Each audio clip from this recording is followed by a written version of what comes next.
So one is definitely how I even ended up in anything STEM related. I unfortunately did not enjoy physics or anything like that. I admit to this growing up, which is quite ironic now, right? I somehow ended up a rocket scientist, although I did not enjoy physics in school.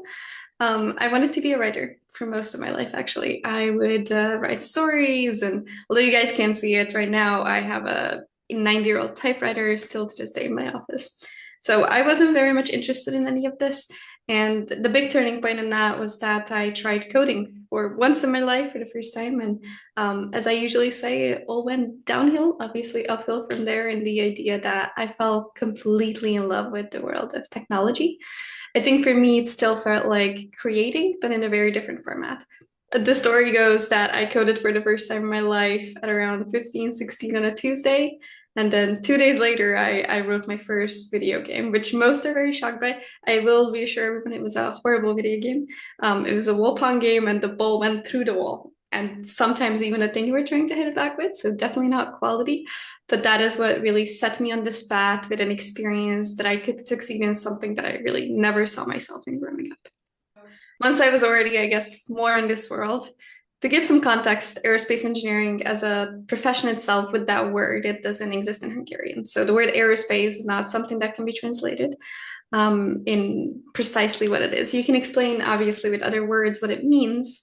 And we have like aviation and space, but we don't have a word that kind of encapsulates this whole world. So obviously I knew nothing about this.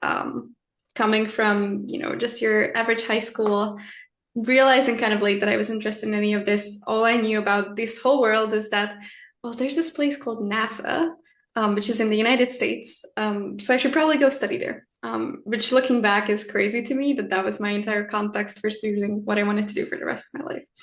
And I was actually already on the websites of US universities when I saw aerospace engineering as a word for the first time in my life.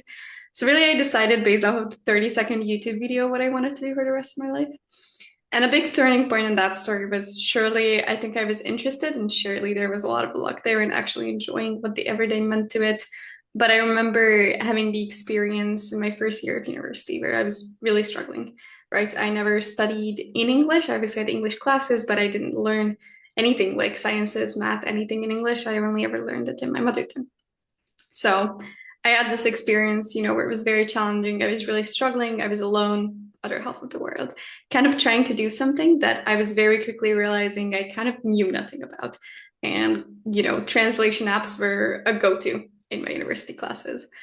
And so I remember having the opportunity to walk into our wind tunnel at Virginia Tech, which is very unique. It used to be NASA's wind tunnel from the 60s that the university won through a random auction, actually, for about $1,000, which is a little fun fact for you.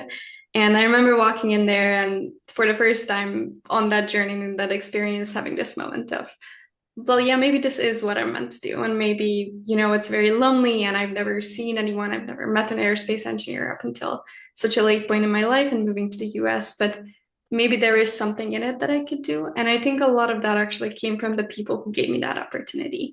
I didn't grow up in an education system like what the US is, but having that experience of professors who really turned into mentors later down the road, although they had classes of hundreds of people who would be so interested in my path because I was so open with them about, I don't know anything and I kind of want to figure out what is this? And I'm having a hard time. And I was being very vulnerable and honest with them for sure. And they helped me a lot by giving me experiences like that, getting to go to the labs and very early on seeing what I guess the really fascinating and cool part of it being a rocket scientist is, and getting to have those experiences and see those things, and touch them with my hands. So I think a lot of the change that happened there was having that external influence and also internally seeing it more become reality than just, sitting in classes and kind of imagining what it might be.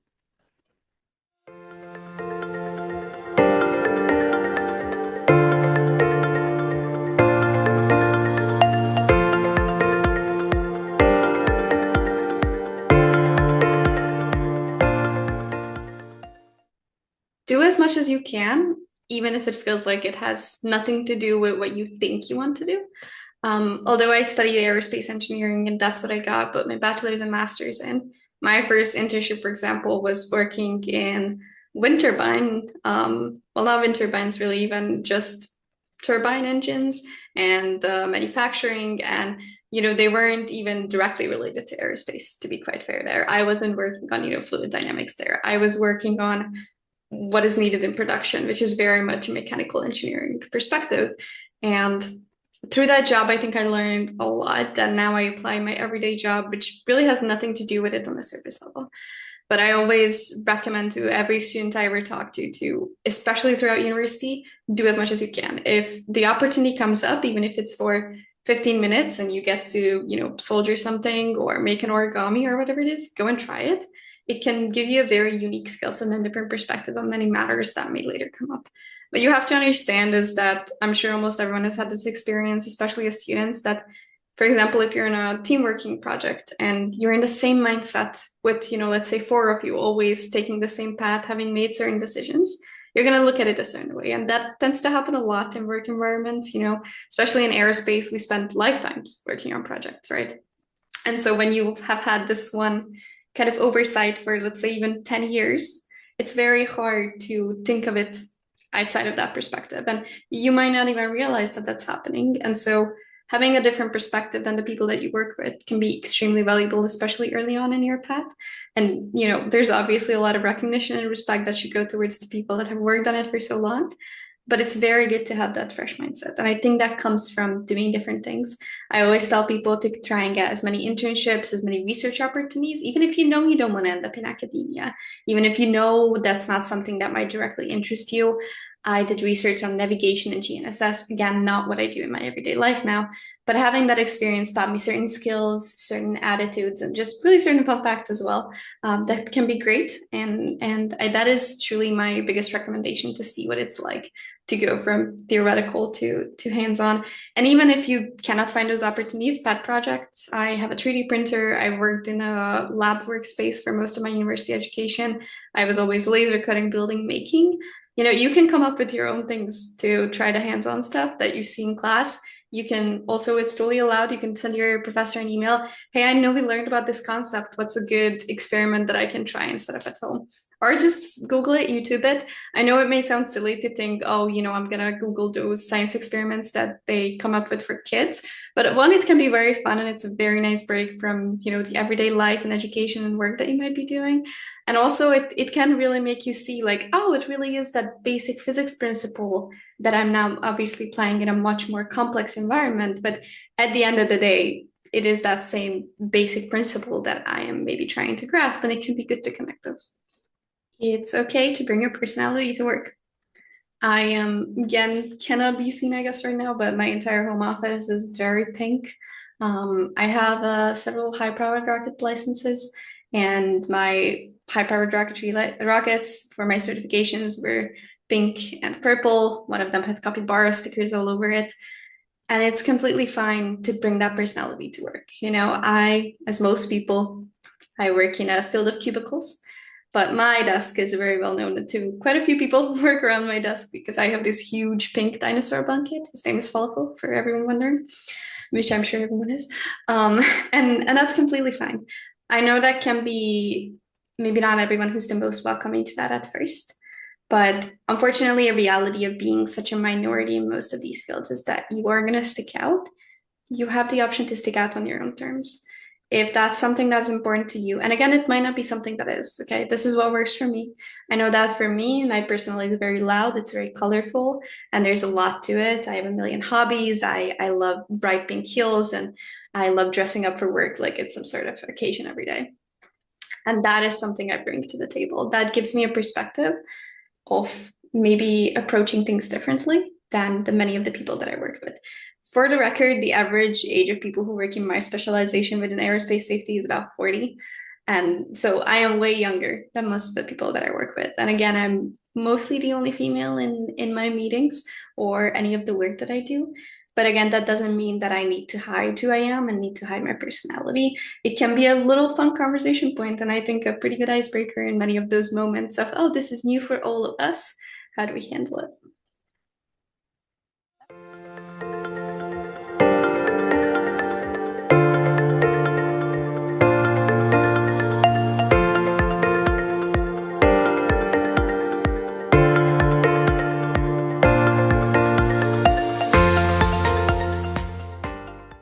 think that the first thing I would say, start with an open mind, because theory doesn't always translate immediately into a practice. And every time that we want to apply certain theories that we've learned in school in real world engineering, then keep a mind open that ambiguity is the norm. You won't have the answers, but the theory is there to help you and guide you to find the answers. Learn to ask the right questions, and also have an open mind to look at different industries, different disciplines, and learn how to bring those together, because this is where innovation starts. So theory, it's not immediately translated. Don't despair. Just keep your mind open to translate that into practice and ask the questions.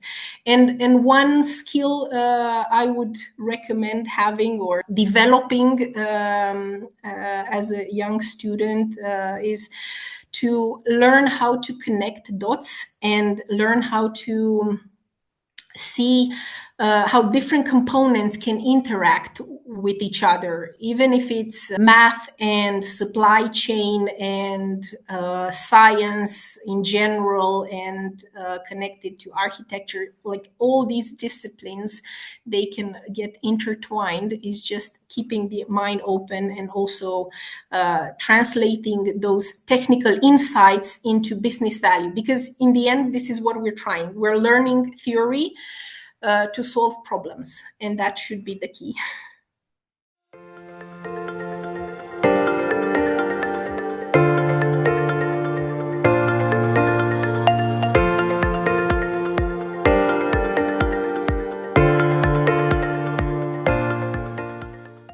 So I won't say anything new. I think a lot of the times the answer these days is AI.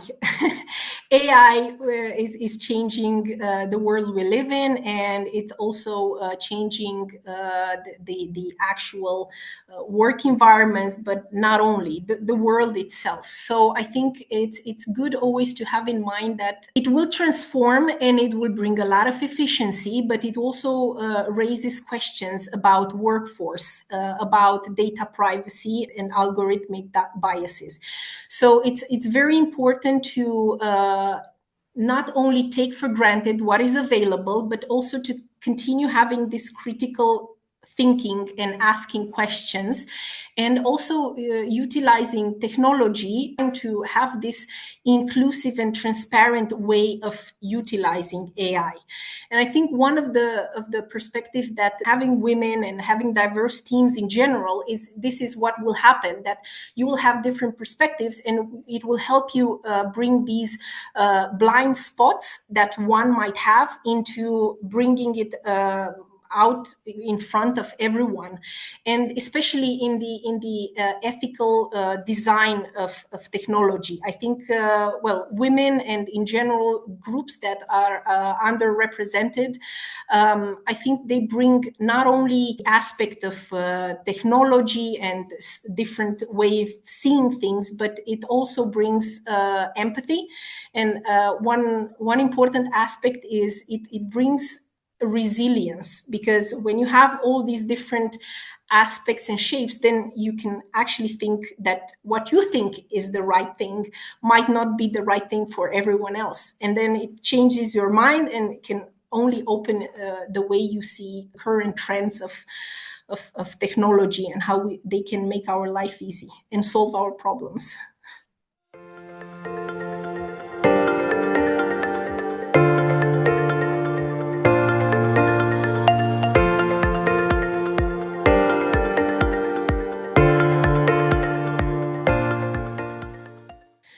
So early in my career as an engineer, I was part of technical teams, very much involved in doing tests on site with wind turbines and being on the field with male colleagues, technicians.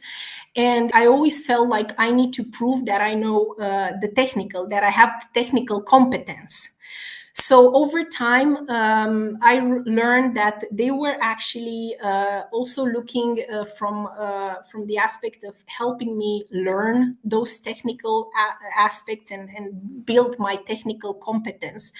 And I think as a woman, I was fortunate enough to have good colleagues, and they saw talent in me, and they helped me evolve, and they helped me grow with my technical skills. However, while I progressed, I think it was through inclusive leadership and mentorship and coaching, which helped me, and listening to other people's stories and other women's stories, and trying to keep an open mind that my experience is not similar to everyone's experience, and having that learn from other people's experience actually evolved my leadership and the way I see things. And my daily work, I try to create an inclusive space, and also support other leaders and other women to grow, and also speak up. I think this is one of the things, and try to get out of the system the things that you think they're in a certain way, and have the discussions out in the open, and yeah, be bold and be curious in general. So that's kind of like the evolution that I've seen, that starting from trying to prove that I know things, towards supporting others. And this is a way for me also to evolve. So it's not just helping others, but also in the end, it's also a way for me to grow.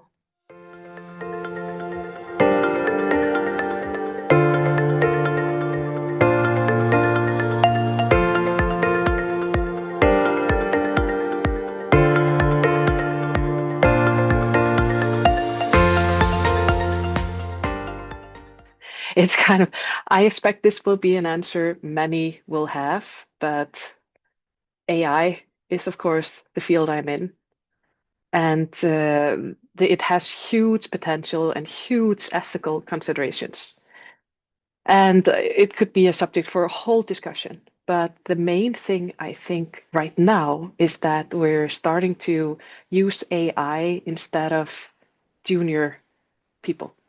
So this means that we're focusing on the output rather than a process that creates the expertise. So let's say you use ChatGPT instead of a junior data analyst, then ChatGPT can maybe produce the same output, but you don't get the learnings from it. And I think this is something that will catch up to us in a while, and we'll need to learn how to handle. It is also, of course, like there are huge ethical considerations. And one of the big ones is that AI is, like many other fields, a male-dominated field. There are only 20 to 30% women working in AI, and it gets less if you go to the senior positions. And I follow the discussion, and most of the big names and influencers in this field are male. And like it happens with many products in life, it being developed by men means that it will be focused on men. And it will be like the views will be reflected. Maybe not it'll not be on purpose, but we always know it can have blind spot in terms of women's role or women's needs. So, especially since AI isn't better than us today, it isn't less biased, and solutions aren't less biased unless there are specific mechanisms to tackle exactly that. It reflects the world as it is today, and we need to make improvements to make it better. So that's why it's so important to have a diverse crowd of people develop the solutions. I mean, we already know, like it's scientifically proven that diverse groups take better decisions. And it is just the same here. So if we want the best solution, we should get a diverse crowd of people to develop the solution and test the solution. And this is why also I say to all women I meet that they need to test it out, explore it, be critical of it. always felt like if you feel like you want to try something out, or if you want to do something just a little bit, you should do it.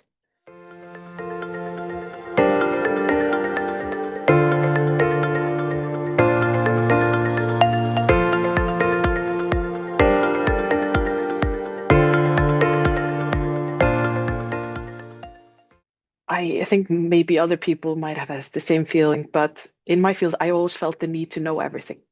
I have felt from when I came into the field as a data scientist that I had to have the answer, especially I was working in a startup, so there weren't many senior people I could ask. I always had to figure things out myself and always felt like kind of an imposter, not having the answers ready. But as you work longer, if you're longer in the workplace, you actually figure out that learning is a huge part of being like on the job skills. So the most senior people I met, they are completely honest and not afraid to say if there's something they don't know, but they know how to figure how to get the answers or from whom. So collaboration and learning is a much bigger thing than it is in academia. And especially collaborating with different people. You might need to sell your idea sometime. I'm also, since I'm an engineer, I'm kind of a square person, and I figured like this is the best answer. Everyone should see this is the best answer. But you realize people have different opinions, views, and see the world in different ways. And realizing that early on and learning to communicate your idea is a really, really big thing. So I've focused a lot on this, and this is part of why I love being in the AI field right now. I love talking about AI and technology to a less technological crowd. Suddenly everyone is interested in this this thing that used to be super niche and I used to be super nerdy. But now I can talk to my grandfather about generative AI or my best friends or my partner, anyone. And I think this will result in overall better solutions than having it kind of only then a closed crowd could only talk about this. So that is kind of that. Collaboration is probably the biggest thing. There's much more collaboration in the workplace than was ever in my studies. And I've worked with some wonderful people, and especially learning from other people has been hugely valuable.